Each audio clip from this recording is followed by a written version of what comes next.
बनेगी।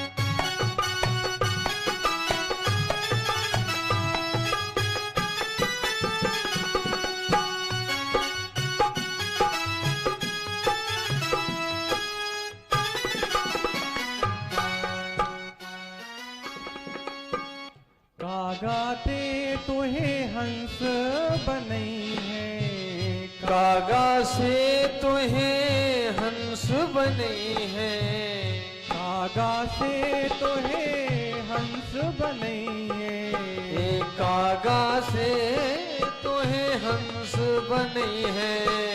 मिट जाए उर के दाग रे तेरी अच्छी बनेगी, मिट जाए उर के दाग रे तेरी अच्छी बनेगी। संतन के संग लाग रे तेरी अच्छी बनेगी।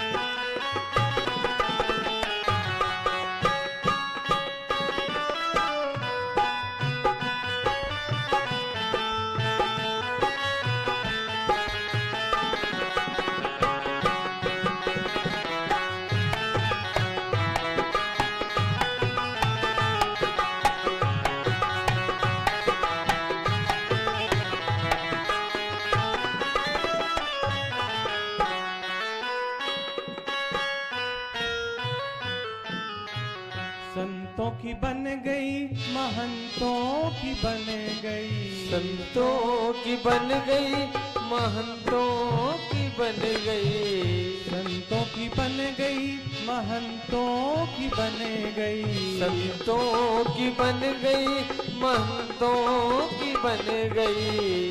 भक्तों के खुले गए भाग रे हो तेरी अच्छी बनेगी, भक्तों के खुल गए भाग रे तेरी अच्छी बनेगी। ये संतन के संग लाग रे तेरी अच्छी बनेगी, अच्छी बनेगी तेरी बिगड़ी बनेगी, अच्छी बनेगी तेरी बिगड़ी बनेगी। खुले जाए तेरो भाग रे तेरी अच्छी बनेगी। संतन के संग लाग रे तेरी अच्छी बनेगी, तेरी अच्छी बनेगी, तेरी अच्छी बनेगी। बोलिए वृंदावन बिहारी लाल की जय। जय जय श्री राधे श्याम।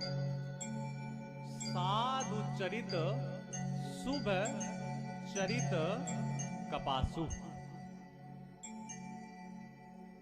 संत किसको कहा गया? साधु को कहा गया। रामचरितमानस के प्रारंभ की ही चौपाई है, साधु चरित शुभ चरित कपासु। निरस विशद गुणमय फल जासु। क्योंकि बहुत बार संत की परिभाषा और भाषा व्यक्ति के मन में अलग अलग होती है। तो संत किसी व्यक्ति का नाम नहीं है, संत एक स्वभाव है। जैसे कोई पिता अपनी पुत्री के विवाह के लिए जाता है, तो आप लोग बताइए वो क्या कहता है? मेरी बेटी क्या है? बोलो बोलो। गऊ है। तो क्या बेटी के चार पैर होते हैं क्या? बोलो बोलो। नहीं ना। उसके स्वभाव की बात कही गई। वो एक अलग बात है कि बात में वो लात वात मारती है, वो सब चलता है। लेकिन चार पैर नहीं होते। एक भाषा कही जाती है कि वो तो वैसे चलता है जैसे गज चल रहा हो। गज कहते हैं हाथी को, तो क्या वो हाथी हो गया क्या? बोले उसकी आंखें कैसी हैं? जैसे हिरन की, तो क्या वो हिरन हो गया? बोले उसकी भौहें कैसी हैं? धनुषाकार, तो क्या वो धनुष हो गया? नहीं, ये एक गुण बताया गया। साधु चरित शुभ चरित कपासु। साधु की तुलना किससे कही गई? कपास से। बोले किससे कही गई? कपास से। तो साधु की तुलना कपास से ही क्यों कही गई? क्योंकि साधु भी दो प्रकार के होते हैं। आसान तरीका, पीले कपड़े पहन लो, बन गए साधु।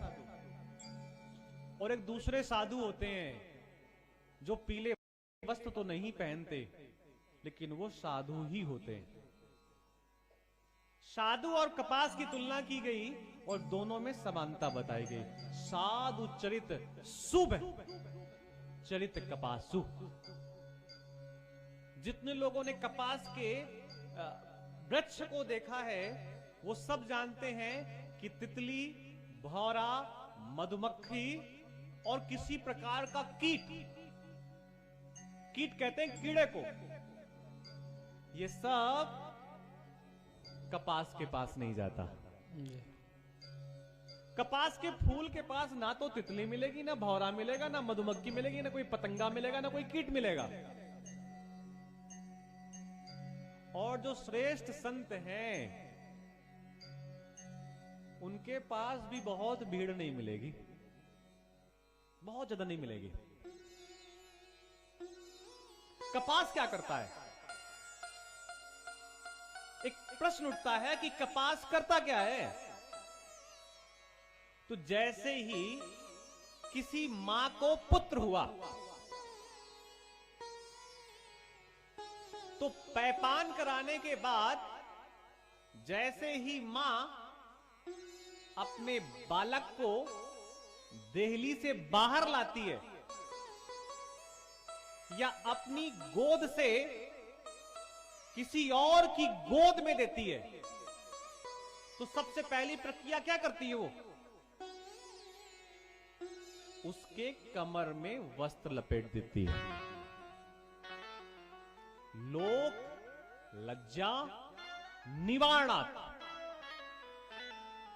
बालक जैसे ही किसी को दूसरे के गोद में रखना है, तुरंत उस कपास से निर्मित वस्त्रों से उसकी लज्जा को, उसके संकोच को ढक देती है। और साधु पुरुष भी यही करता है, वो भी अवगुणों को छिपा देता है और गुणों का उजागर कर देता है। साधु चरित शुभ चरित कपासु। निरस, कोई रस नहीं है कपास में, कितना भी निचोड़ो एक बूंद रस नहीं निकलेगा, लेकिन गुणों का भंडार है। कपास के अंदर क्या है? केवल और केवल धागे, धागे ही धागे कपास में है, इसके अलावा कुछ और नहीं है। कुछ नहीं मिलेगा कपास में आपको। नारद जी ने भी वही किया। क्या? भक्ति के पास जो उसके दो पुत्र बैठे थे, जिनमें कोई रस नहीं था, जो सोए हुए थे, उनमें गुणों का भंडार भर दिया श्रीमद् भागवत कथा श्रवण करा करके। और उसी समय भक्ति के साथ ज्ञान और वैराग्य भी हर्षित हो गए, प्रफुल्लित हो गए और वो जाग गए। हम जो कथा श्रवण कर रहे हैं, ये महात्म की कथा है।